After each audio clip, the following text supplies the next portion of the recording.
রহস্য আর বিস্ময়ের দেশ তিব্বত।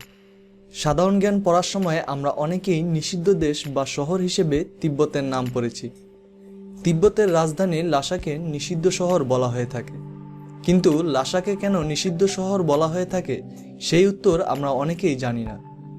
শত শত বছর ধরে হিমালয়ের উত্তর অংশে দাঁড়িয়ে আছে তিব্বত নামের এই রহস্যময় রাজ্যটি। তিব্বতে যে কি আছে সে ব্যাপারে সবার মনে রয়েছে জিজ্ঞাসা।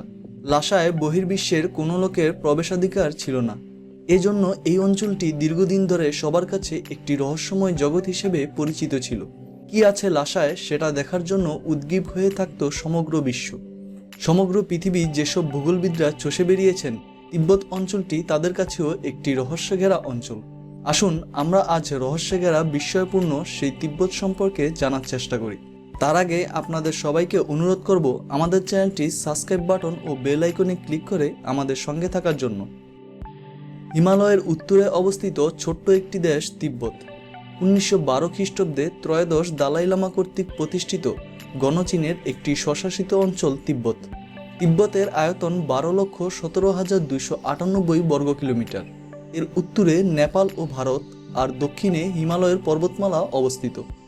এই অঞ্চলটি চীনের অংশ হলেও এখানকার অনেক তিব্বতীয় এই অঞ্চলকে চীনের অংশ মানতে রাজি নয়। তিব্বতের অধিকাংশ মানুষই বৌদ্ধ ধর্মাবলম্বী। এর প্রকৃতি ও পরিবেশ এতই দুর্গম যে এটি সবার কাছে অপরিচিত থেকে গেছে। মরুভূমির নিষ্ঠুর ও কষ্টদায়ক পরিবেশে এইসব এলাকায় মানুষকে কাছে আনতে নিরুৎসাহিত করে। তিব্বত সমুদ্রপৃষ্ঠ থেকে 16,000 ফুটেরও উপর অবস্থিত হওয়ায় সেখানে বসবাস করা পৃথিবীর অন্যান্য স্থানের চেয়েও একটু বেশি কষ্টকর। এই অঞ্চলগুলো এতই উঁচু যে একে পৃথিবীর ছাদ বলা হয়ে থাকে।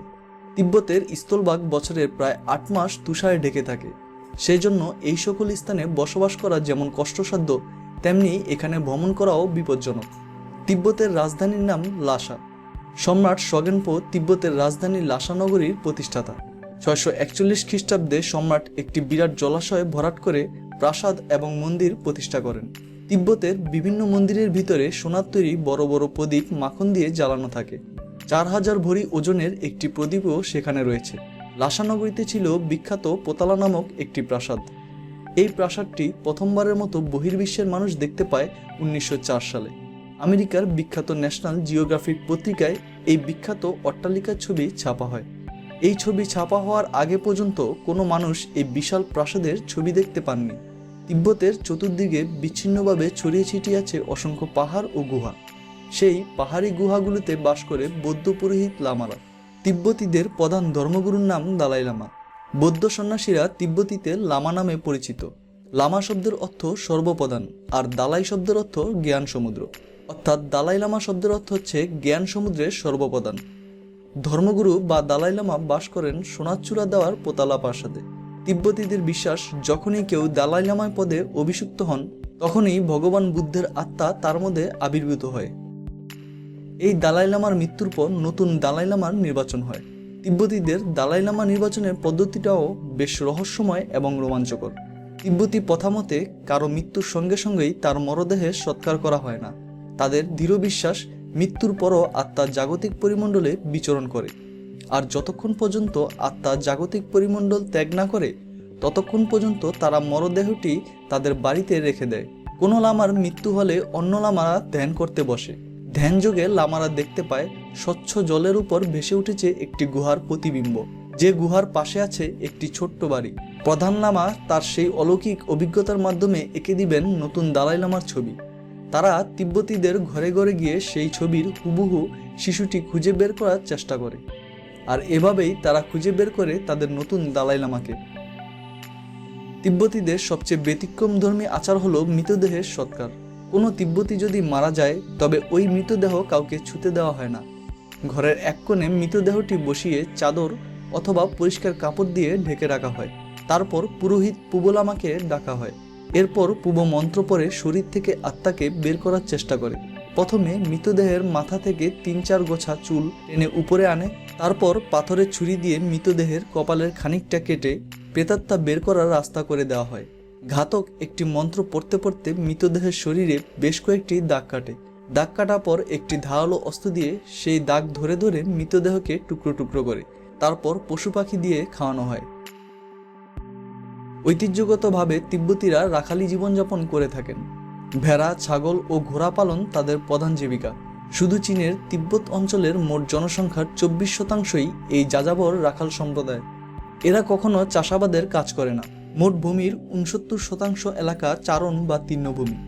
তবে তিব্বতীদের প্রধান খাবার হলো চম্বা। গম এবং যবকে ভেজে পিষে নিয়ে চম্বা তৈরি করা হয়। তারা খাবার পাত্র হিসাবে ব্যবহার করে এখনও কাঠের পেয়ালাকে।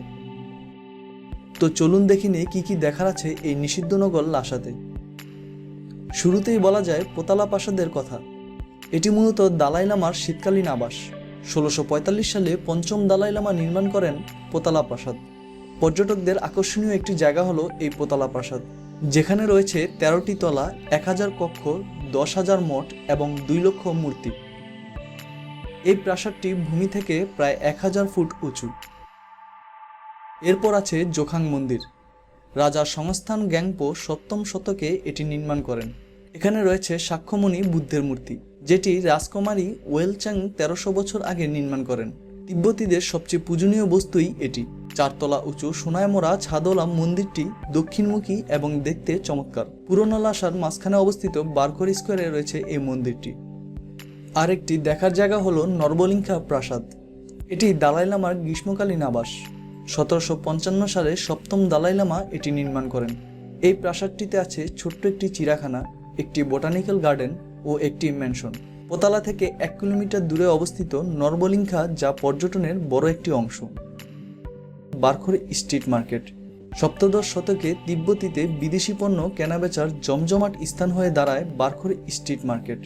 এই জায়গাতেই থাকতেন বণিক ও দেশান্তর বণিকগণ। তিব্বতীদের নানা ধরনের হাতের কাজ এখানে কিনতে পাওয়া যায়। সময়ের সাথে সাথে তিব্বতীদের জীবন ব্যবস্থার অনেক পরিবর্তন এসেছে এবং তিব্বতের রহস্য অনেক উন্মোচিত হয়েছে। কিন্তু এই আধুনিক বিশ্ব দিন দিন আধুনিক হলেও আজও তিব্বত বিশ্বের রহস্যময় একটি অঞ্চল। নিষিদ্ধ শহর লাসা আজও সবার কাছে আগ্রহের কেন্দ্রবিন্দু। তো বন্ধুরা, এগুলোই ছিল তিব্বত সম্পর্কে জানা অজানা তথ্য। কেমন লেগেছে আমাদের আজকের ভিডিওটি কমেন্ট বক্সে কমেন্ট করে জানিয়ে দিতে ভুলবেন না। আর এতক্ষণ আমাদের সঙ্গে থাকার জন্য আপনাদের সবাইকে জানাচ্ছি অশেষ ধন্যবাদ। ভিডিওটি ভালো লেগে থাকলে ও এরকম আরও নতুন নতুন ভিডিও পেতে আপনাদের অনুরোধ করব আমাদের চ্যানেলটি সাবস্ক্রাইব করার জন্য। ভালো থাকুন, সুস্থ থাকুন।